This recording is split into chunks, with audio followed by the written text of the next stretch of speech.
আগমনকালের প্রথম সপ্তাহ বুধবার। প্রথম পাঠ প্রবক্তা ইশাইয়ার গ্রন্থ 25 অধ্যায় পদ সংখ্যা 6 থেকে 10। প্রভু একদিন এক মহা উৎসবে সকল জাতির মানুষের দুঃখ দূর করে দেবেন।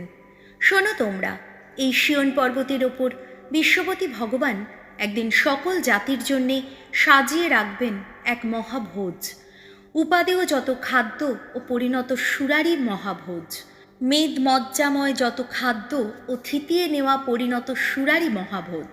এই পর্বতে অধিষ্ঠান করে তিনি নিশ্চিহ্ন করে দেবেন সেই শোক আবরণ যা সকল দেশের মানুষকে এতদিন পরিবৃত করে রেখেছে, সেই সব আচ্ছাদন যা সকল জাতির মানুষকে আচ্ছাদিত করে রেখেছে। সেদিন তিনি মৃত্যুকে নিশ্চিহ্ন করে দেবেন চিরকালের মতো। তখন প্রভু ভগবান সকলের চোখ থেকে মুছিয়ে দেবেন অশ্রু জল, সমস্ত পৃথিবী থেকে দূর করে দেবেন তার আপন জাতির অপবাদ। এই কথা বলেছেন স্বয়ং ভগবান। সেদিন সকলে বলবে, এই দেখো, ইনি আমাদের ঈশ্বর, এরই ওপর আমরা ভরসা রেখেছি এতদিন, ইনি আমাদের রক্ষাও করেছেন, ইনিই ভগবান, আমরা এরই ওপর ভরসা রেখেছি এতদিন। এসো, আমরা আজ আনন্দ করি, করি উল্লাস, তিনি যে আমাদের রক্ষাই করেছেন। হ্যাঁ, সেদিন তো ভগবানের বাহু শক্তি অধিষ্ঠিত থাকবে এই পর্বতের ওপর। প্রভুর বাণী। শ্যাম সঙ্গীত। ধুয়ো। চিরদিন আমি বাস করব ভগবানের গৃহে। ভগবান আমার রাখাল, আমার কিসের অভাব? সবুজ তৃণভূমিতে তিনি আমাকে শুইয়ে রাখেন, আমাকে চড়িয়ে নিয়ে যান শান্ত জলের তীরে, সঞ্জীবিত করেন আমার প্রাণ।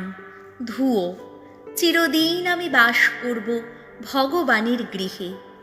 নিজের নামের গৌরব প্রকাশ করতে তিনি আমায় ধর্মপথেই চালিত করেন। ছায়াচ্ছন্ন গিরি সংকট পার হতে গিয়েও কোনো অমঙ্গলের ভয় করি না আমি। ওগো, তুমি যে সারাক্ষণ আমার সঙ্গেই রয়েছ, তোমার যষ্টি, তোমার পাঁচনি, এই তো আমার ভরসা। ধুয়ো।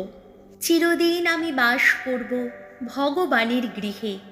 ওগো, আমার জন্যে তুমি সাজাও অন্নভোজ আমার শত্রুদের চোখের সামনে, আমার মাথায় মাখিয়ে দাও সুবাসিত তেল, আমার পান পাত্র হয় উচ্ছ্বলিত। ধুয়ো। চিরদিন আমি বাস করব ভগবানের গৃহে। আমার সারাটা জীবন ধরে তোমার কল্যাণী করুণা আমার নিত্য সঙ্গী হবে। ভগবানের গৃহে বাস করব আমি, জীবিত থাকব যতদিন। ধুয়ো। চিরদিন আমি বাস করব ভগবানের গৃহে। বাণী বন্দনা। জয় জয় প্রভুর জয়। এইবার প্রভু আসবেন, আসবেন তার ভক্তজনে করতে পরিত্রাণ। তার বরণের ডালা সাজিয়েছে যারা, ধন্য তারাই ধন্য। জয় জয় প্রভুর জয়। মথি রচিত মঙ্গল সমাচার 15 অধ্যায় পদ সংখ্যা 29 থেকে 37। যিশু বহু মানুষকে সারিয়ে তুললেন, অলৌকিকভাবে অনেকেরই ক্ষুধা মেটালেন। একদিন যিশু গালিলেয়া সাগরের উপকূলে চলে এলেন। তিনি কাছের পাহাড়টায় গিয়ে উঠলেন এবং সেখানে বসলেন। বহু লোক তখন তার কাছে এসে ভিড় করতে লাগলো। সঙ্গে তারা নিয়ে এসেছে পঙ্গু, খুঁড়া, অন্ধ, বোবা এবং ওই রকম আরও অনেক লোককে। এদের তারা যিশুর পায়ের কাছে এনে রাখল। তিনি এদের সকলকেই সারিয়ে তুললেন। এইভাবে বোবা কথা বলছে, পঙ্গু সুস্থ হয়ে উঠছে, খোঁড়া হেঁটে বেড়াচ্ছে, আর অন্ধ লোকে দেখতে পাচ্ছে। লোকেরা এই সব দেখে অবাক হয়ে গেল। তারা তখন ইসরায়েলের ঈশ্বরের বন্দনা করতে লাগলো। এই সময় যিশু তার শিষ্যদের কাছে ডেকে বললেন, এই সমস্ত লোকদের জন্যে আমার বড় দুঃখ হয়। এরা আজ 3 দিন ধরে আমার সঙ্গে রয়েছে, আর এখন এদের কাছে খাবার মতো কিছুই নেই। আমি এখন এদের এমন উপসী অবস্থায় ঘরে পাঠাতেও চাই না, তাহলে এরা হয়তো পথেই অজ্ঞান হয়ে পড়বে।